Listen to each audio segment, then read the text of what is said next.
Hello, whoever's watching. Didn't realise that my mic wasn't potentially either turned on or was really far away, so you can't really hear me during this video. You'll be able to hear Ryan fine, so you may have just to turn the volume up a little bit, but don't turn it too loud because Ryan's will deafen you. Hello, everyone. Hello, You're watching Two Guys One Crime. I'm Ash, I'm Ryan. and we're just going to talk about some crime stuff. Yeah, keep it simple for the first one. This is our first episode.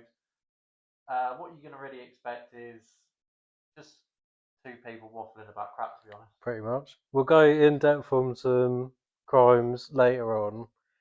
We'll have a few of the creepy stories. We'll mix in, do a bit of different stuff. Yeah. This isn't going to be our usual backdrop either. We're just here recording it because this is kind of the only space we had. So, I mean, I like it. It's a bit cozy. It is cozy, yeah. I do So, like the sofa I though. mean, that's all right. Yeah, just gonna be two idiots just talking about rubbish. To be honest, Yeah. we're in no way professionals. No, but Gonna we say like that true ahead of crime. We time. like true crime. Yeah, no, you can say that. It's starting. We do watch a lot of true crime stuff, and we watch a lot of supernatural stuff. So we're kind of going to be blending the two. I mean, great if we find one that has crime A bit of and both, yeah. supernatural in it, or Yeah. supernatural that leads to crime. That'd be great. But yeah, we're probably going to start off with like a few crime-related things we've seen online, or just a bit of chitter chatter here and there. And then we'll Yeah, get it into won't be like the good coherent. stuff. I don't expect that. No, yeah, don't expect us to actually be organised because this is just off the bat. We just thought one day, like, fuck it, we'll just start a podcast. Why Yeah, not? Yeah, and just we talk can about chat for stuff. England, so why not? We'll probably like maybe do like a structure, like stories, this, that, and the other, but it might not go like that. So No. don't really matter. We're probably gonna start off with just some stories we found online. Yeah. You wanted to show me some criminal ones that where they've just been idiots, right? Yeah, no, Fails. yeah. The idiots of the criminal world. So we're just gonna go through some fails first, and just see how it goes. Yeah, I mean, you can go ahead if you want. Right, so first one I found was the bank robber that used his own name. Right. Seems like a bad start. In 2008, a man in Cleveland tried to rob a bank by slipping the teller a note demanding money. The problem with it, he wrote the note on the back of his own pay stub, which had his full name and address on it.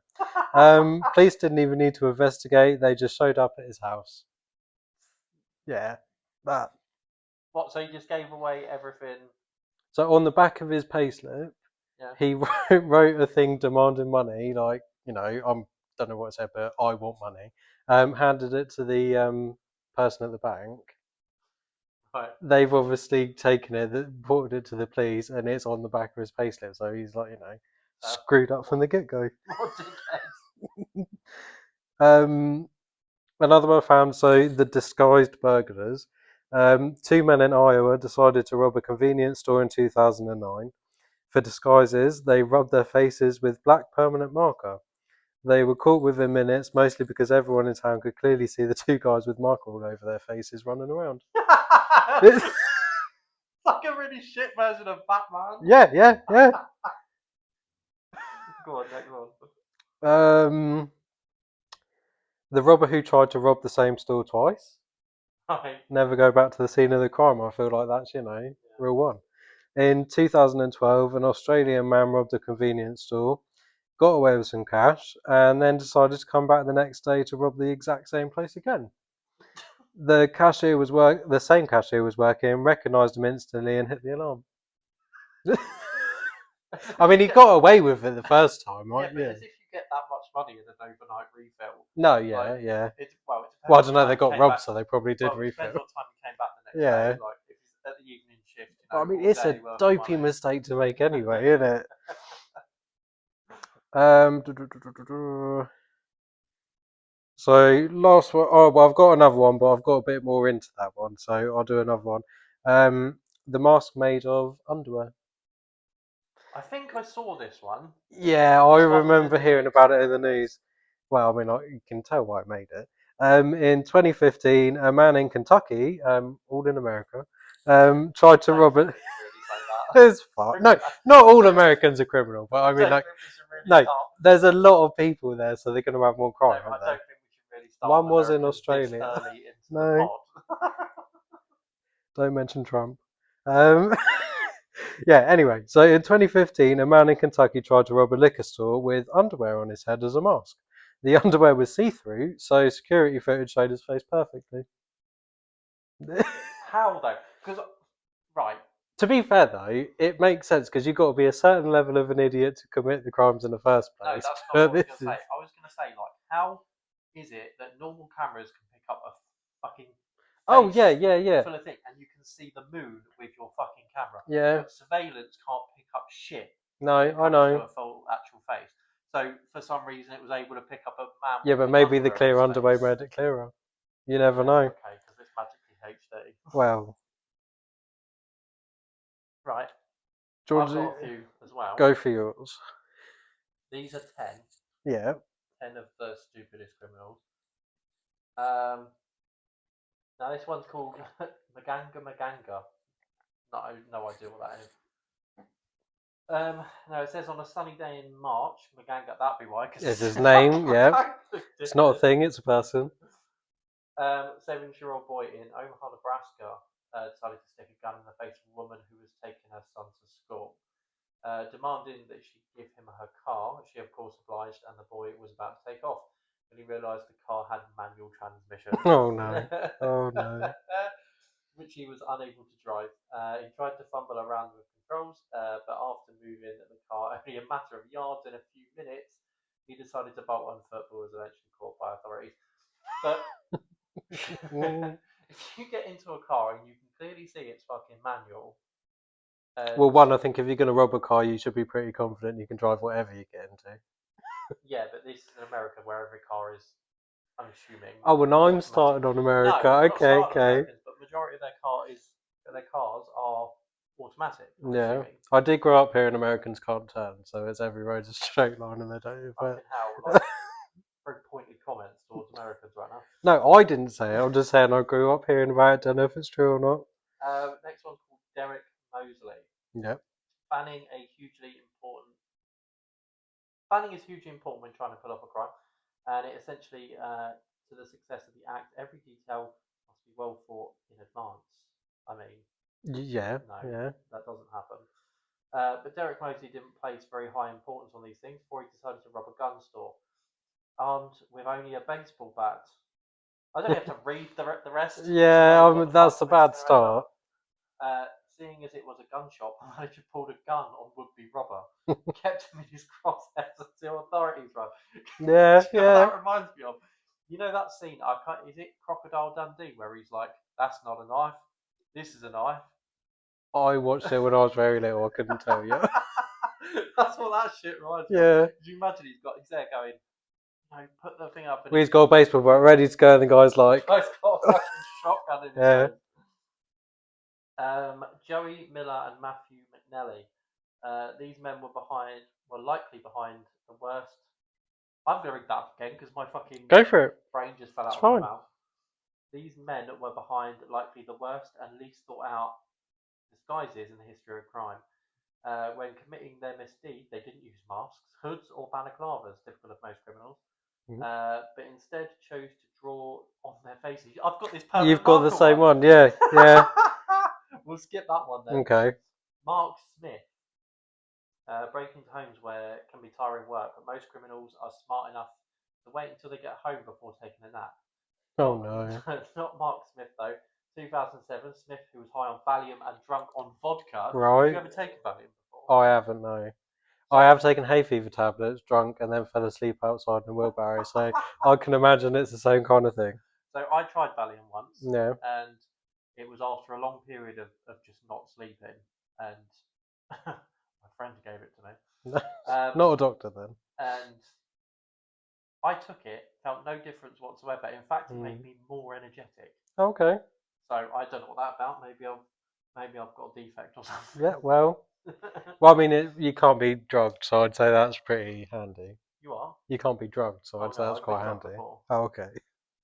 Decided to break into a who was high on Valium and drunk on vodka, decided to break into a home and... I don't think brownies counts. No, not that, no. Since he was likely feeling the effects of the drugs and the alcohol he consumed, he curled up for a nap on the homeowner's bed. He was woken up by local police and sentenced to 18 months. Well, I mean, they did catch him. He's like, that's the heaviest nap I've ever Yeah. Okay, now. Imagine That's if it, dopey, imagine though. if it was like a kinky bed. Yeah, yeah. Homeowner gets home and just shackles into the bed or something.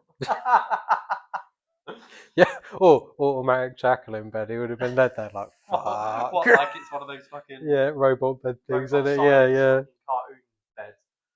yeah. DIY made.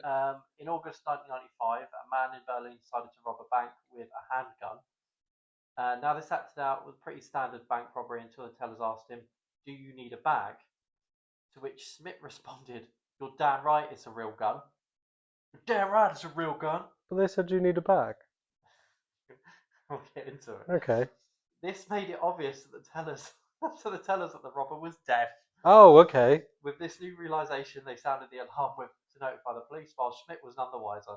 In a funny twist, Schmidt was later sued the bank for apparently abusing his disability. Okay. How is that even allowed, though? Like, he's done a crime. It shouldn't fucking. Yeah. Next one is James Blankenship. While attempting to break into rob his own mother's home during broad daylight, Jank. James Blankenship got spooked and went into hide in the crawl space. When apprehended by police, Blankenship was extremely stunned because he didn't think it was possible to be arrested for burglary during the day. Oh yeah, it's only a nighttime activity. It's fine. That's right. This guy thought he couldn't be arrested for burglary because it wasn't nighttime. That's yeah. There are some special cases out there. Darren Kimpton. One of the keys to success in completing a burglary is to pick the right target. The best target is likely an empty house, while pretty much the worst possible target would be a house full of police officers. Yep. That would be bad. Where this is going as well. Yeah. Well, the latter is exactly what Darren Kimpton decided to choose. The house he had selected as his target was already burgled earlier that evening. Oh shit. And thus police officers were already on the scene when Kimpton tried to break in. I would try and play it off. I'd be like, yeah, but sorry, I thought I was just checking to see what was going on. I'd be like, I'm the cleaner. Yeah, but I suppose if you're like wearing a balaclava in that, it's for the fuse. Yeah. It's protected my ass. Also, Kimpton tried to rob a separate house earlier in the day, but cut himself and fled. However, he left a trail of blood to the scene and could therefore be identified in that crime too. Oh wow. Just a myriad of mistakes. Yeah, one after the other. In 2008, an 18-year-old man named Ruben Zarate, I may have mispronounced that. You gave it a go, that's all that matters. Attempted to rob a muffler shop in Chicago after demanding money. He was told... Right, so was he robbing it for the muffins or the money? Because one I can understand. Shop, not muffins. Oh, okay. I was going to say, if it's a cake-related crime, it kind of makes it a bit grey area. After demanding money, he was told that the most of the cash was stored in the safe that could only be opened by the manager, who wasn't scheduled to come in for a few hours later.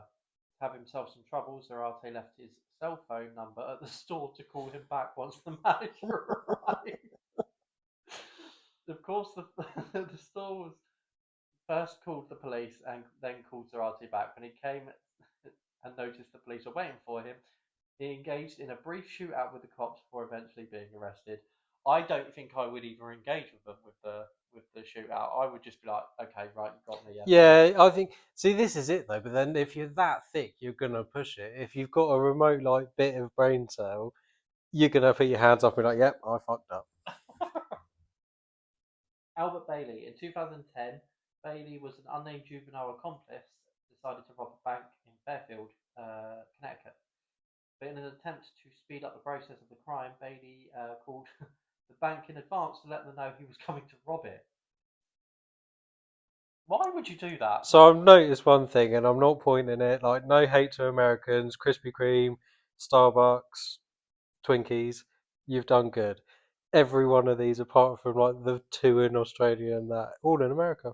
I feel like you're unnecessarily hating on Americans. No hate. I said no hate. We No I hate. I think we're kind of just gonna write off American fans Yeah, okay. going forward. I think we're not gonna have any. Well, it's the horror stories you hear about Florida and places Um, mainly, in it.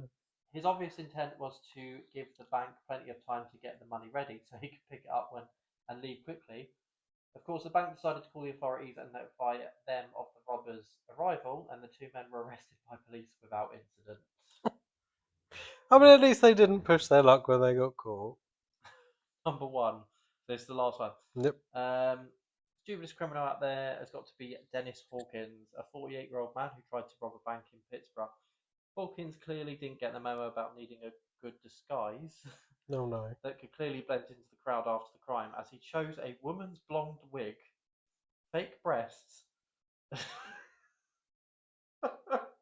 and bright clown pants. Even worse still, in his failed attempt to pretend to be a woman, he didn't even take time to shave his facial hair. Oh, wow. As if the man wasn't noticeable enough, he drew even more attention to himself when he tried to steal a car from a nearby gas station. So, women in clown pants, Blonde hair, blonde hair, fake boobs, and a fake beard. boobs, and a beard. Yeah, that's yeah. You're not gonna miss that. Tried to steal a car from a nearby gas station where the attendant then called the police, who apprehended Hawkins soon after. See, I mean, you're clever. We're all black. You're gonna blend in straight away. I mean, You could do a crime. yeah. But yeah, that's all I've got for the stupid ones anyway. Nice. I've got one more stupid one. I mean, they weren't great. There's not much hope for humanity, is there? Right. So this one's a pretty special case. It's pretty stupid. In 2011, a Minnesota man named Nicholas Wigg broke into a house in South St. Paul. Sorry. I know, yeah. Sorry, Nicholas Wick. Nicholas Wigg. Right. Wig, okay. wig, I on thought your you head. said Wick, as in like John Wick? no Wick. I was thinking more. What's the Is it the carpet? Is it a carpet shop or is it a furniture shop? Oh, Wickes. Wicks. Wicks. Is that a? You mean the kitchen shop? Yes. Yeah, Kitchen yeah. shop. That one. Yeah. Similar. No, Wig. W-I-G. Broke into a house in South St. Paul. It was a typical smash and grab burglary. He stole cash, credit cards, and some personal items. Then he messed up. Right. Instead of leaving immediately, Wig decided to hop on the homeowner's computer. He logged onto Facebook and then, unbelievably, left it open when he left. I think I remember seeing this. Yeah, when the homeowner returned, he noticed the burglary right away. Missing items, things out of place. Then he sat down at his computer and saw Wig's Facebook account still logged in. The homeowner couldn't believe it. Wig's name, photos, friends lists, and location were right there on the screen. He called the police, handed them the easiest lead they'd ever gotten. Wig was arrested soon after, didn't deny it. In fact, he admitted to the break-in and even joked about how stupid it was. Could you imagine being the police on that day and going, Got to investigate all this, got to do fingerprints, got to do that. No, like as in like, oh fuck it, I've got another 12, 14-hour shift Yeah. to do today, whatever. And then someone goes, do you want to just go and arrest this person because he's left his Yeah, Facebook I've got in? everything you could And possibly you're need. like, right, I'll quickly do this and I'll head to lunch. Yep, that's it. The judge wasn't amused. Wig was sentenced for burglary, and his case has since become legendary in the dumb criminal history. Most burglars get caught because of fingerprints, cameras, or neighbours noticing something suspicious. Wig, on the other hand, basically wrote his own confession letter and left it sitting on the victim's desk. One officer was even quoted saying it was the fastest burglary case they had ever solved. I mean, he messed up big time, but that's, yeah, not ideal. I just don't really know what goes through. Like, I get it, spur of the moment thing. You think, Yeah, but then that's it, is it? Because like some of them, to get like a disguise, however bad it is, you've put some thought into it. You ain't just woke up that morning and gone, right, I'm off to the bank. yeah, but where was the thought? No, but that's what I mean. It's not a good thought that's gone into it. Like that's. just don't understand. I don't understand how you can be that dumb. No. It is You're what doing it is. something something that can get you put in jail and locked away for the rest of your life, depending on what it actually is. Yeah. And you put no thought into going into it, into what? I mean, I've put more thought into going what I'm going to have for lunch that day. Yeah. Like what I'm going to have on a Tesco meal deal. Yeah, because the meal deals are important. Right. Anyway, what's next? Oh, I've got a short creepy story. Creepy story. Yeah. And I've got one. There's a bit of a long one. This one's, I mean, it's not massively short, but it's not thingy. What about you? I actually have one actual crime about a person who was murdered. Right. And I also have, what was it? A zombie knife thing. You know, we were talking about zombie knives earlier. Yeah. I found because they've put this thing out where they basically said anyone who's got a zombie knife, machete, ninja sword, all that kind of stuff, Yeah. has got to hand it in Fair enough. now. Um, Well, I mean, yeah, quite a bit of people have to been help hurt by that one. reduce crime. Well, there was that one. Knife Do you crime. remember it? It was a couple of weeks ago. It was like some gang thing, drug deal gone wrong. This kid ran up to who they thought was the one that had messed him around for money, completely different person, stabbed him like multiple times, and then you see him bolting off because they've realised obviously they've got the wrong person. But that was like a samurai knife. When was that? The other week, Where? um, when it was my birthday. On Right. the This is the thing, right? We've got to tell people here. Your birthday, which is the 10th of September, yeah. seems to be insanely associated with almost every fucking crime going. Every time we've Oh watched, yeah, yeah, every yeah. time I we've wonder watched, where you were going with that. I was like, okay. every time we've watched a video, we've read something, it always seems to be around fucking September the 10th. Yeah, no, and there's quite a few. Yeah, yeah. September the 10th or the 12th, whatever. I know my birthday's in like a week, but it's Yeah, closer well, to we'll see yours. how many crimes were up around No, your birthday. your date, the date of September the 10th, just seems to be insane for crimes in it. Yeah, no, there was a lot, and all over the world as well. It wasn't like it was just one country. There were quite a few. No, I know, yeah. And people Yeah, getting kidnapped. People getting kidnapped seems to be on no, your because there birthday. was like four we saw. Yeah, Is this just like a secret thing that you're doing? You're just like, I'm going no, to kidnap everyone on his no, birthday. fucking hell. Well, I mean, to be fair, when most of these was happening, I was either a year away from being born or Oh, yeah, like true. in the Yeah. toddler years. So just let's clear that up. Go on then, give me a story. Or do you want to go one of yours? Because I just read quite a bit. No, I've just read Okay. it, and it's just a statement from When you can read a BBC. statement while I have a cup of tea. No, the I don't know his name. Police guy. The policeman. David Sidwick, Dorset Police and Crime Commissioner. Nice. Have we got one in the UK? This was issued on the 30th of August, so it says this week a new knife surrender scheme launched across the country in a bid to encourage those who have a zombie knife or a machete to turn it into authorities. This month-long initiative, month-long, we're going to do it for a month. Yeah. After that, That is what. Yeah. That's. This month-long initiative includes Well, it's compensation. typical UK police, isn't it? We're not going to put enough resources in it to keep it going. Okay, let's not turn the pod into something political. This month-long initiative includes compensation for those who are eligible to meet the criteria. And at the end of the month, the law around these types of knives will change and they'll be added to the list of prohibited offensive weapons, closing an existing loophole in the law.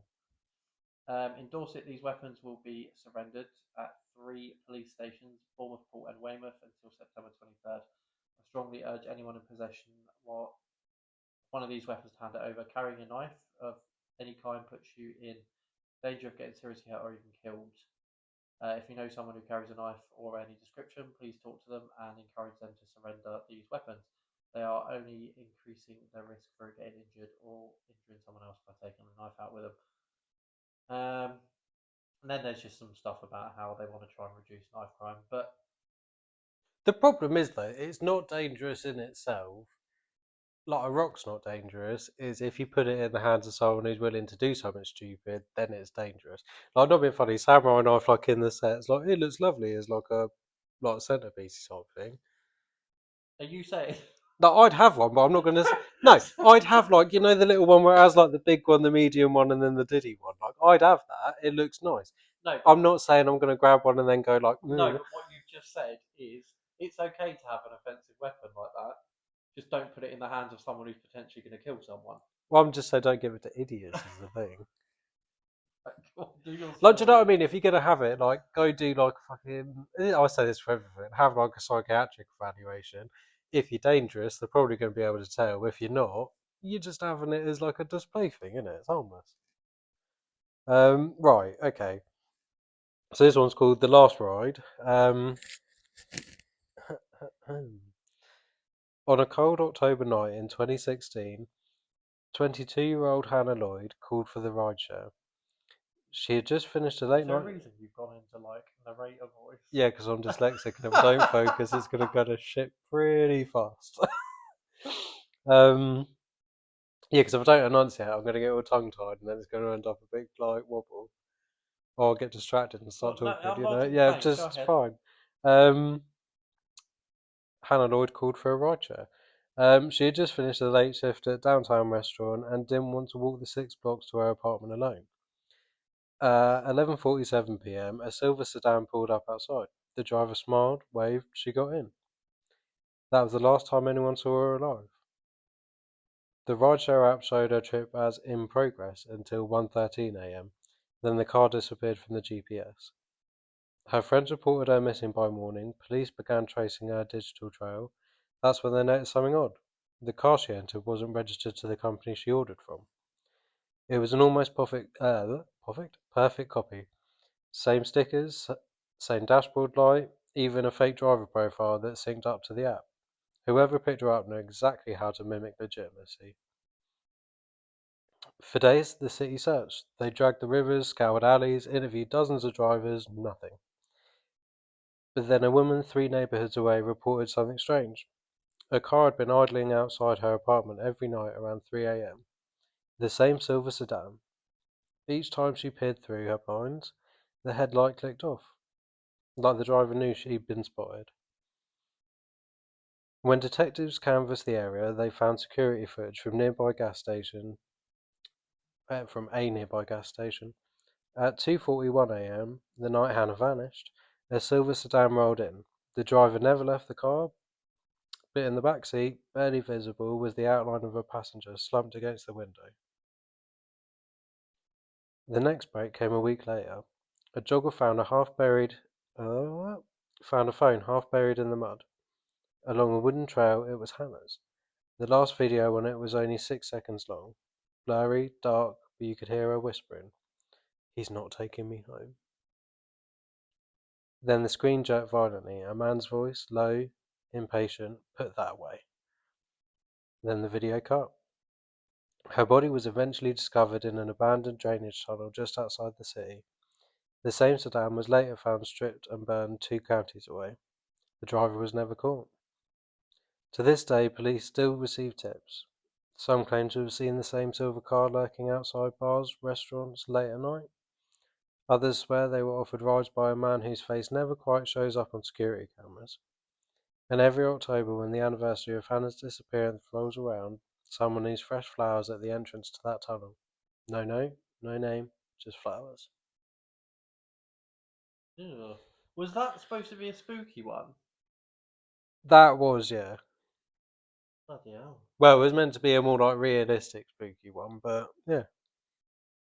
I mean, look, that line of someone slumped in the back seat, that Yeah. made me cringe. I have to admit that the description was pretty good. It was, I think that one was credit to Reedy Blogs. I found it on. Oh, It's a okay. good one. Give credit where credit is due. Do you want to do yours? Because the other one I've got is a longer one. This is just one I came across, like nothing special about it. Cold case, it was. Don't tell the person who wrote it that. It's on NBC News. Never mind. So this one was a cold case that was solved using DNA and genealogy. You know what genealogy is, right? Yeah, I think I watched that one. Is it the same one? No, it's not. Oh, okay. So this one is the murder and SA of Tracy Hammerberg. Okay. So authorities in Milwaukee area. Is it Milwaukee, or Milwaukee. Milwaukee? I'd say Milwaukee because Milwaukee. trying to do the American accent ain't going to go well. Milwaukee? No. No. No, leave that be. Authorities in the Milwaukee area solved a 35-old murder of SA and murder of Tracy Hammerberg by connecting a DNA profile to a second cousin registered in the genealogy database. Philip Cross, a Wisconsin man who died of a drug overdose in 2012, was identified as a suspect of the 1984 cold case out of Port Washington. The Ozauki? Let's have a look. Ozauki. Oh, no, that's way too small. I'll just say Ozauki. Okay. County Sheriff Office announced Tuesday Tracy was killed December 15th, 1984. After partying with some friends and leaving her midnight walk almost 4 miles home, Tracy's body was found brutally beaten and partially naked in a driveway in the early morning. An autopsy determined the 18-year-old. 18. That's disgusting. 18 had been essayed, strangled, and her head bludgeoned with a metallic object. The authorities at the time were able to compose a DNA profile from semen found on Tracy's body. A suspect was never identified. Police began looking into genealogy databases in March in the hopes that the DNA profile they created in 1985 may match the potential relative of Tracy's murderer. Investigators found a potential second cousin who could lead them to their killer. Authorities then began to build out a cousin's family tree and began to eliminate family members from a list of suspects. Cross was identified by authorities in August as someone who could fit the profile and could potentially have been in Port Washington area at the time. Now, this was in 2019, so it wasn't recent. No. The DNA obtained from the semen on Tracy's body in 1984 was confirmed as a match the DNA card created for Cross during an autopsy after he died as a drug overdose in Milwaukee in 2012. Cross would have been 21 years old at the time, and Tracy's death was working in at the time of Tracy's death was working the graveyard shift at Roxford Plastics in 1984, according to the Ozauki County Sheriff's Office. Authorities suspect that Tracy, who was known to take rides when offered, was picked up by Cross after he left his work shift, and that night she was killed. Police found Cross had a history of violent outbursts as well as history of heavy drug use. He was described by others someone who had a temper when he didn't get his way, once punching a hole in the wall during a fight with his girlfriend in 1983. Authorities speculated that Tracy's rejected Cross's sexual advances, and that the man went into a rage and then essayed and killed her. The Zelke County Sheriff's Office credited forensic genealogy for the break that solved Tracy's 35-year-old cold case. Similar techniques recently led to an arrest in 2017, another SA case in Pennsylvania. I think that's the one that we watched. That famously helped authorities last year find the suspect in the Golden State Killer case in California. Maybe not.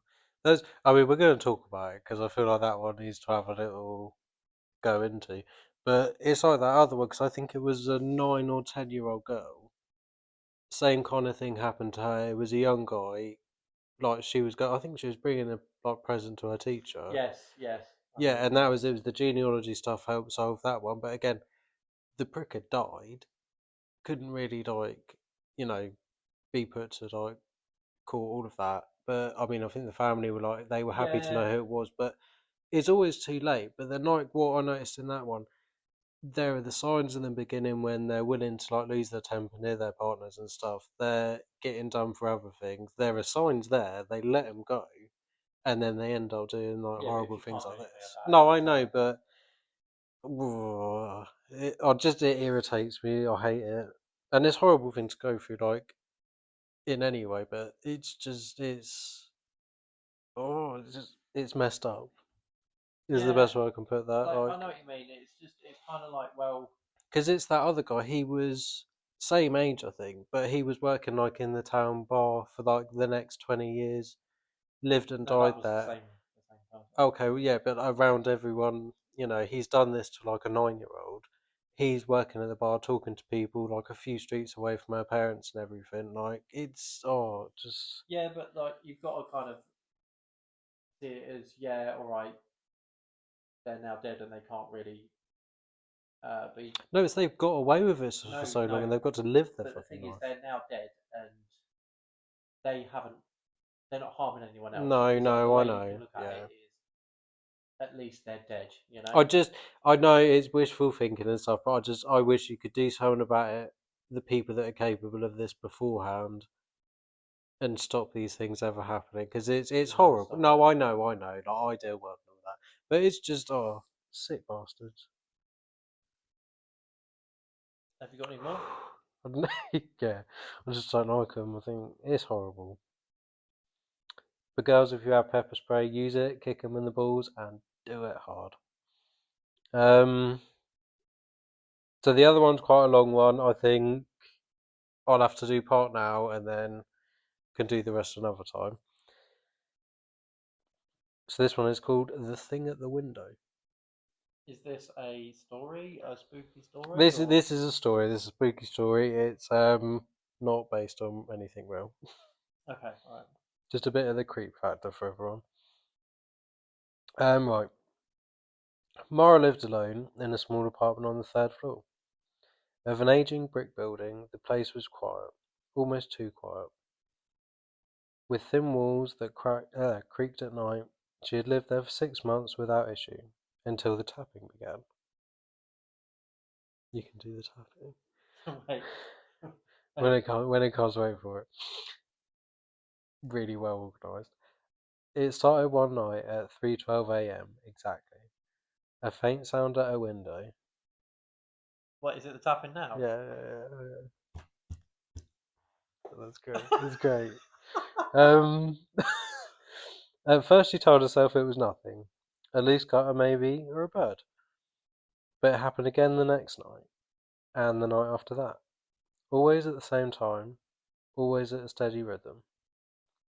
There were no trees near her window, no balcony, just empty air and 3 stories of brick.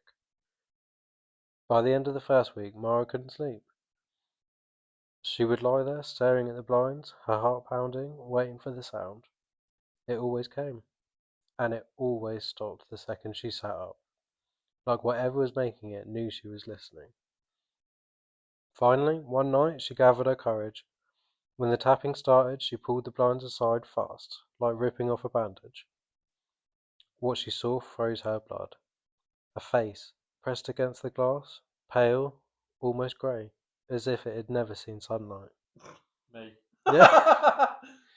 Yeah, yeah, yeah. I'll give you that. Uh, the eyes were empty, cavernous pits that seemed to drink in the dark. The mouth was stretched into a grin far too wide for a human skull. The teeth small, and even I'll start that again. The mouth was stretched into a grin far too wide for a human skull. The teeth small and even, like the tines of a comb. I did not know what that was called. I was just called it teeth. Say that again. The The times. tines of a comb. Tines. What the fuck is I that? always called it like teeth. Like there's teeth in the combs, isn't Yeah. it? Yeah, it's teeth. Because it makes that weird It's like sound, little doesn't spiky it? things, isn't it? Oh, what were you dragging Yeah, out? when you Yeah, drag it, like, yeah. child. Anyway, times of a cone. Mara stumbled back, knocking over the lamp. But when she looked again, the window was empty. The next morning she convinced herself it was a dream. Stress, exhaustion, and overactive imagination. She pushed her dresser in front of the window anyway, just in case. That night she sat in bed, waiting. 3:12 a.m. Silence. She almost laughed, until she realised the tapping hadn't stopped. It had moved. The sound was coming from the other side of the room. From inside.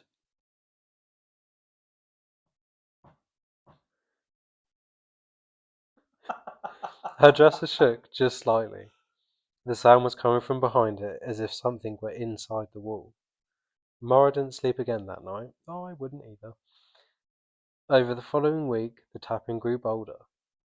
It came from different walls, sometimes the ceiling, sometimes the closet. She called the landlord, who insisted the building had no history of pests, no piping in those walls, and no reason for the sound. Mara stopped calling after that. Then one night, she woke not to tapping, but to breathing. Slow, ragged, wet. Right How next do you to. wet breathe? What I mean, if you've got a wet mouth, it's probably going to sound a bit like you know, like like a slimy. Imagine a really like skeezy person with slimy breath like that. That's yeah. Nah, that's not something I want to imagine. No, I mean yeah, you know, yeah, that right there. Skeezy unlocked.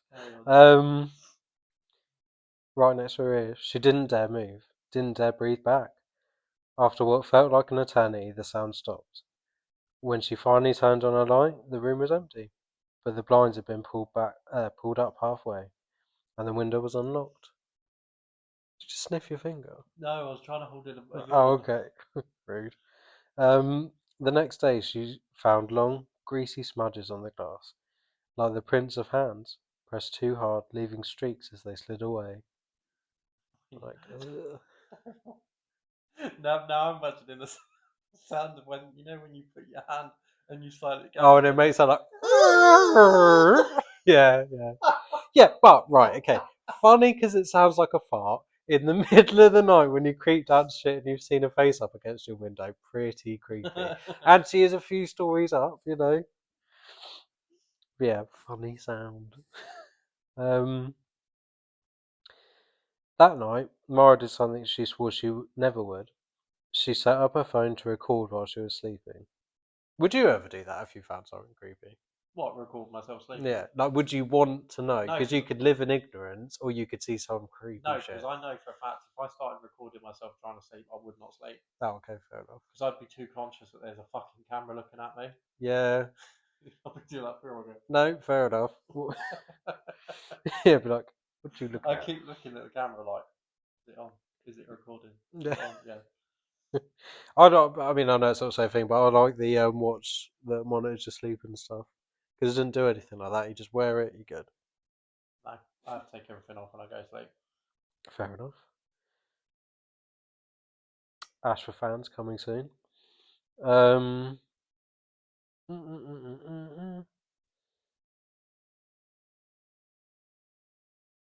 Right. That night, Mara did something she swore she never would.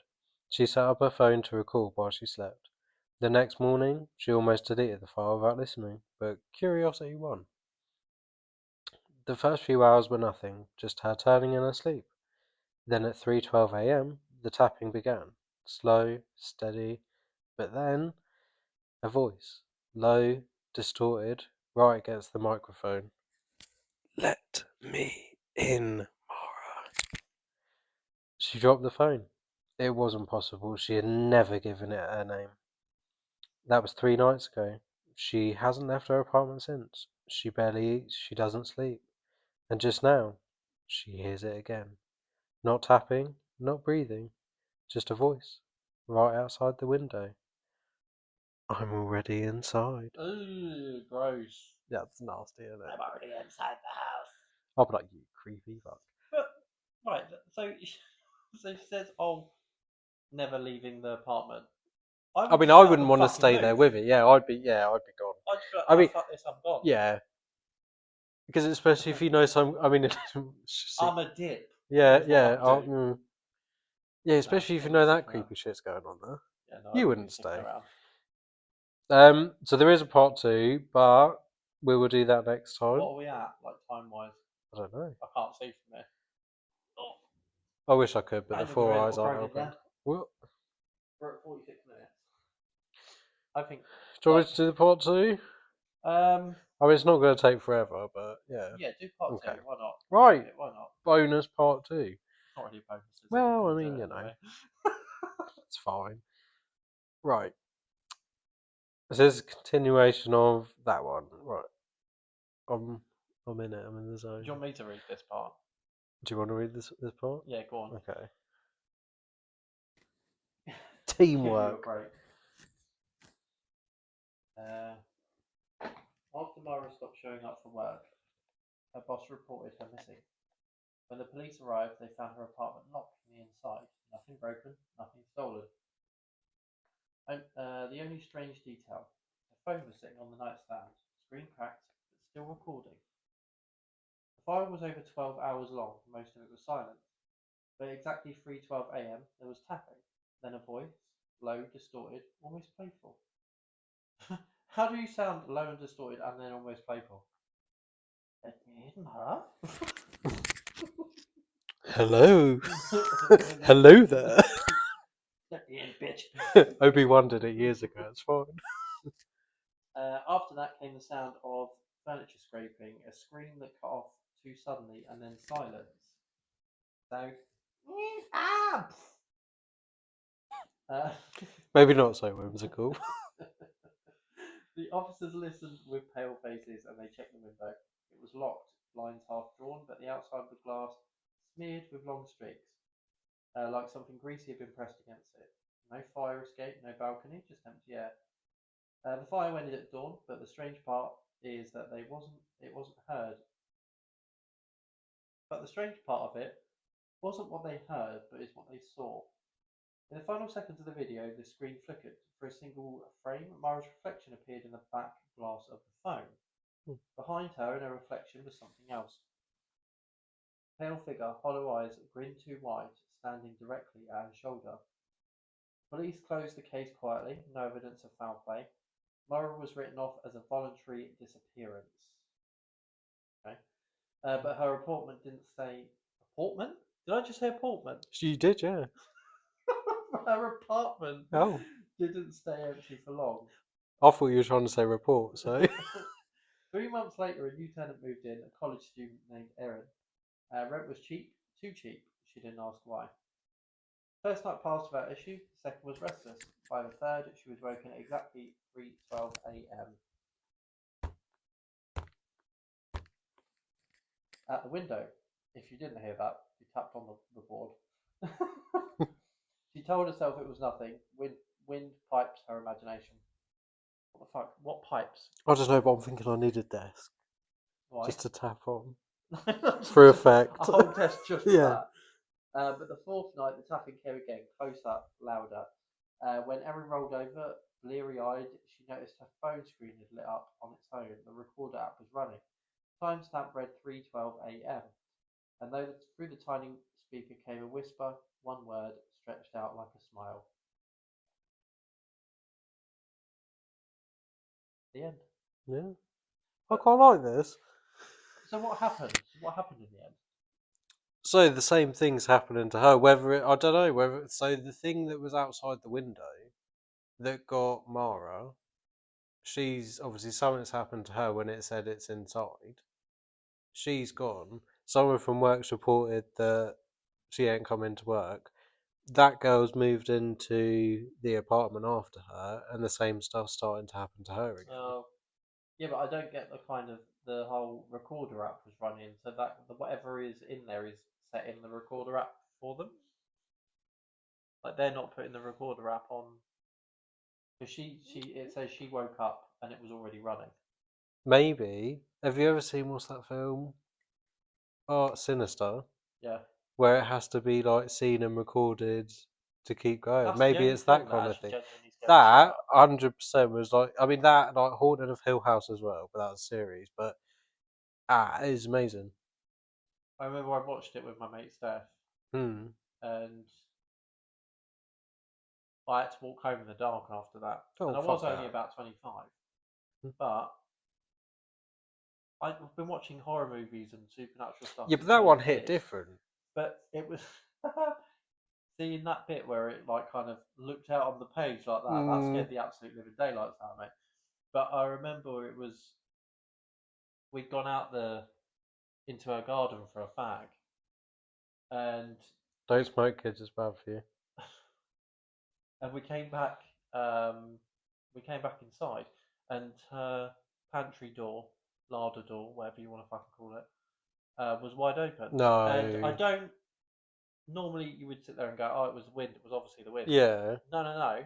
That Mm, thing locked. It had a magnet that held it closed, no. and we came back in, and it was wide open. I'd be gone. I'd have been gone then. Got I'd been back walking in, home and early. we both fucking like we were lost for words. We just stared at each other and went, "What? Denial. What do we do?" And because we'd watched the movie in the dark, all of the Yeah. house lights were switched off as well. Oh no. So that made No, it no, even no, no. worse. And we were talking just before I left. I was like, I'm gonna have to walk home in the dark now. And to get to my flat, Hmm. you had to go through a couple of alleyways, and then Oh up yeah. hop a staircase, and then because I was at work all day, all the lights were off in the flat as well. And to get to the to get to the lights, you had to go across the landing and Yeah. switch on the light, and then that would thing.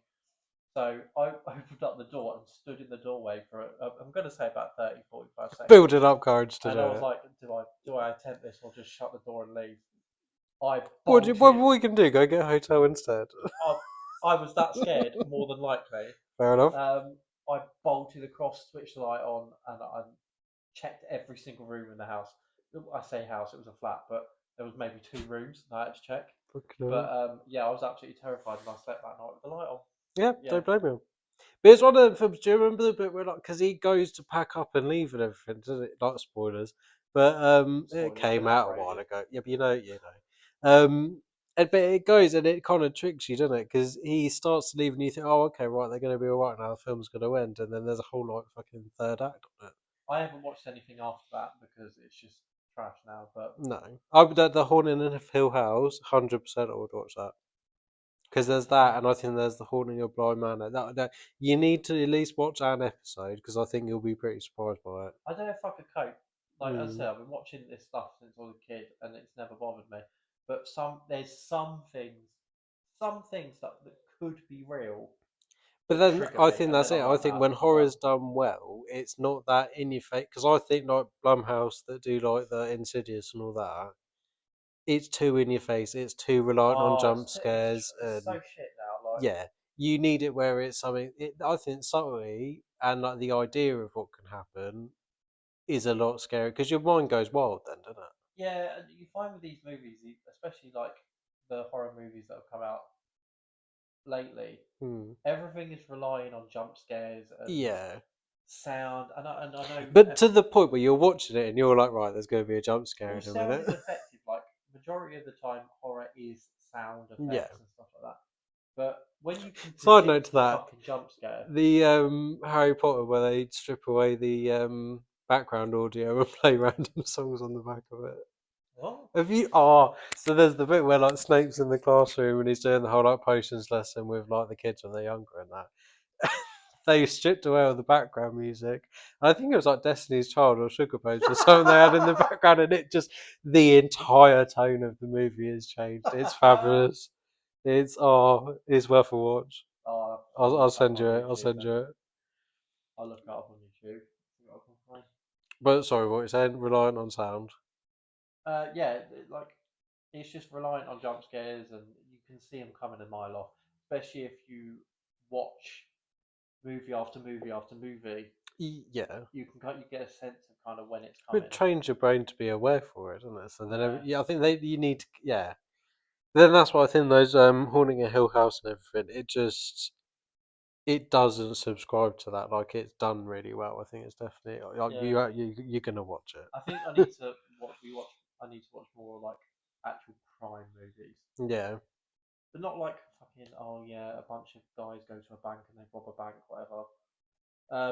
I mean like scary crime ones. Did you ever watch? So I think it was. I think it might be J Lo. I might be wrong. Or either J Lo or Halle Berry when they had the short hair. I cannot remember because I was like a child when I watched it. But I think it's called Enough, and it's basically so her husband's like a dick, and she gets to the point where she's like, right. I think it's like she basically has to like fight her way out of it because he's not going to let her go otherwise, kind of Right. thing. And she goes through this whole like, right, I'm gonna like train and do out everything. Like, I think it's something like he's in a gang with him, but I just remember it being a really good film, like, and it is like crime related type thing. But it's quite, I thought it was quite scary when I was younger. But yeah, I think that's worth a watch. I did watch a preview of one the other day, and it was this woman and her kid. They were driving down this road, and this guy was following her Red like flag. everywhere she went. Ugh. And then he tried ramming her off the road, but I can't remember what it was a preview of. I know it was of some. It was a movie, but I can't remember. So that reminds me of. Did you watch that? It Follows. No. Right. So that's what it's basically like. I don't know how to say it. So something that's transmitted by. Sex. You Yeah, can't well, I say don't know. sex. I mean, like you never know what you can get away with saying anymore, do you? But so it's basically, yeah. So it's basically a curse that's transmitted by that. So like a girl meets up with a guy she likes, and he's like, yeah, gives all of that. The second he's done, he's like, right, it's your problem now, and gets going. He's like, you better start like, getting busy. Um, but the whole thing is, so it walks after you constantly, and you have to Oh like, yes, yeah. yeah. So there's bits where it's I literally think I just like watched. kind I've of seen it. moseying on. Like, but that it's that walking behind you, that kind of always constantly being there. Like that is a creepy. Yeah. I was about to say mechanic. It's I not a mean, I game, can't deal but with stalkers. Like I've dealt with stalkers before, and I yeah, can't yeah, even yeah, imagine yeah. like You should come out of work and you see that car, and short-term you're like, stalkers. Like short-term stalkers, I can deal with, but like when you have a stalker for long term, I can't imagine what your life is like if you've got a stalker long term it's not fun. and they're doing that whole. I know it's probably cringe, but like when they send like newspaper clippings and stuff to people and that, or That's yeah, pre-murdery though. yeah, no, That's no. another level. That's yeah. That's stalking with intent. Anyway, Right. enough because I'll probably go on for ages about movies. So Yeah, but yeah, I mean, if anyone's interested in that, we can definitely do like a crime or horror movie let's episode. not get ahead No, of I'm ourselves saying though. like possibilities are endless. It's the start. Yeah, well, that's the first episode. Yeah, It's probably very unorganized. the ish in the true crime bit probably makes a Yeah, lot more yeah, sense but now. so yeah, context. The reason why we've called it crime-ish is because we're probably going to talk about crime stuff, but also other related stuff, like we mentioned at the beginning, paranormal stuff. Maybe we're both fans of paranormal, so we might as well go into a bit of that and all. True But crime with a dash of the ADHD. yeah, but it will be majority crime stuff that we'll probably go for because that kind of Yeah, and I want to do more like actually like do a deep dive into it, not like the formulaic like because this, and that, but like actually talk about it, talk about what's happened, really go into it, but not the generic crimes like you've seen 100 times already. I think it needs to be something that yeah, stands out a bit more. yeah, no. I mean, it's always good to reflect on the big ones. Yeah, The big ones are always interesting, no matter no, like when they true. come, like how they're told. Yeah. Yeah. Right. Well, Well, thanks this for has staying been with us. the first episode. I know it's a chaotic mess, but Yeah. it's what it is, isn't it? Two guys. On crime ish. Ish. I've been Ash. Right. I've been Ryan. We'll see you next time. Goodbye. Bye. You have to switch it off The manually. stupid button's not working.